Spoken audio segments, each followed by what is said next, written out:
Olá a todos!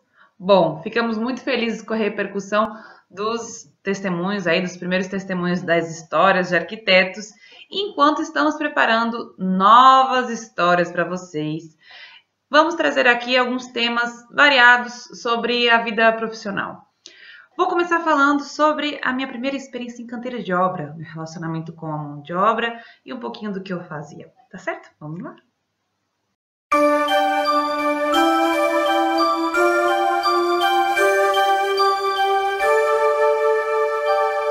Falando então sobre essa minha primeira experiência em canteiro de obra, eu estava cursando os últimos semestres da faculdade e iniciei um estágio num canteiro de obra de um edifício residencial de alto padrão. Na prática, eram apartamentos tipo, tínhamos dois tipos, né, com cozinha americana ou sem, mas os proprietários que comprassem em tempo, né, antes do seu apartamento ser executado, poderiam executar as alterações que quisessem. Claro, com limitações, né, minha gente? Pelo amor de Deus. Eu cheguei a ver proposta de arquitetos que sugeriam mudança de pilar de lugar. Não dá tanto assim, não dá para mudar tanto, né? Então, o edifício era de estrutura de concreto armado, alvenaria, de fechamentos, quadrias em alumínio, vidro e tal. Por dentro, pisos de madeira, pisos de mármore, cerâmica, enfim. E para todos esses materiais nós tínhamos um padrão. Conforme os apartamentos iam sendo vendidos e os proprietários resolviam fazer as modificações, na maior parte dos casos, contratavam arquitetos para fazer esses projetos. Outros não queriam fazer mudanças tão radicais assim, e eu os auxiliava a fazer os ajustes, a fazer a planta e as especificações.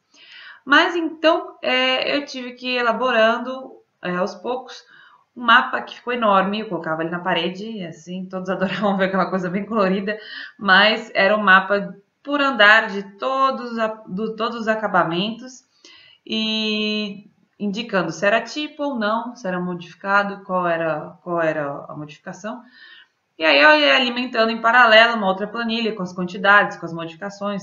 E para cada novo material eu tinha que fazer um orçamento, fechar a compra, né, apresentar para os proprietários até aprovar, fechar a compra. E aí, na hora que esse material chegasse, ajudar a orientar a mão de obra para fazer as modificações necessárias.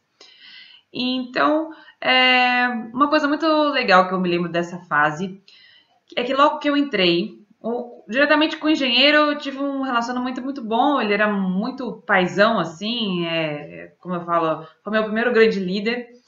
E tinha um diálogo muito aberto, falava o que tinha que ser feito, se precisasse ajeitar alguma coisa, fazer algo melhor, ele falava da melhor maneira possível e eu me sentia sempre muito estimulada, né? Muito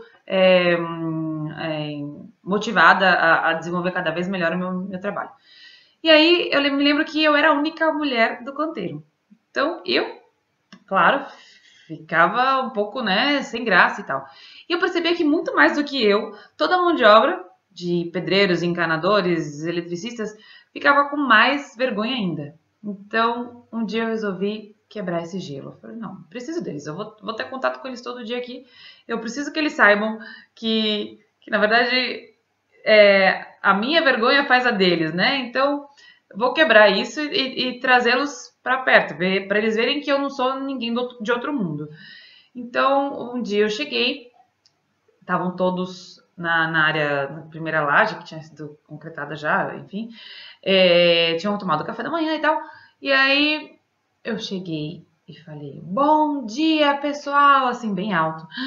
Aquilo causou um espanto e eles falaram bom dia de volta e tal. E eu sei que daquele dia em diante o gelo quebrou totalmente. E aos poucos eles começaram a me dirigir mais a palavra, eu sempre falava com eles olhando nos olhos, se eu tivesse qualquer dúvida eu perguntava, porque afinal de contas eu era uma quase recém-formada e eles tinham muito mais vivência de obra do que eu. Então, eu perguntava mesmo. O mestre de obras às vezes vinha, que era fantástico, era super experiente, às vezes ele tinha dúvidas, e ele vinha perguntar para mim, Cristina, o que você acha disso ou daquilo? Eu dizia, meu amigo, Tá, daí eu me sentia super feliz dele estar me perguntando aquilo e tentava dar soluções e tal, perguntava, debatia com ele e foi um ótimo sinal de que eles me consideravam, apesar de nova. E além das alterações, dos orçamentos, dos controles, dos débitos e créditos e tal, conforme o apartamento ia sendo terminado, a gente começava a fazer o apartamento não, né? O prédio todo foi sendo terminado. Eu comecei a fazer as entregas dos apartamentos, fazer checklists, controle de eventuais pendências e distribuir os trabalhos para as áreas competentes para executarem aquelas pendências finais.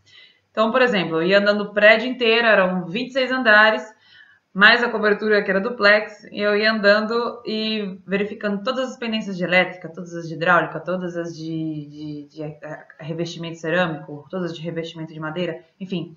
E aí, depois eu gerava listas separadas e essas listas eu dava na mão de cada um dos responsáveis. Então, o eletricista, eu sabia ele pelo nome e falava: meu amigo Chiquinho, vamos lá, precisamos terminar isso, tenho que entregar esse apartamento daqui a 15 dias e eu preciso de você para que isso fique pronto. Eu sei que vai ficar muito bom. Então, sempre nesse espírito de incentivo, de motivação, de jogar a pessoa para cima.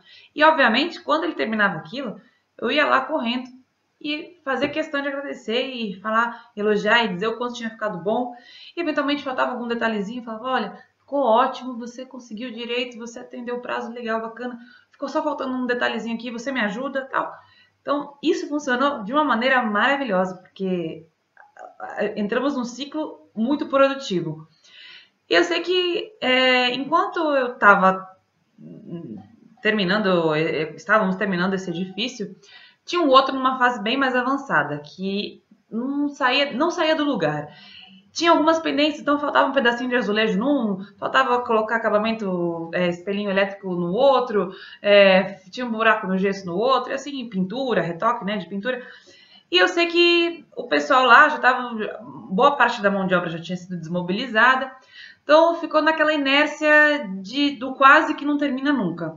E me passaram a responsabilidade de ir para lá, fazer o meu famoso checklist, verificar as pendências e tentar agilizar, terminar aquilo.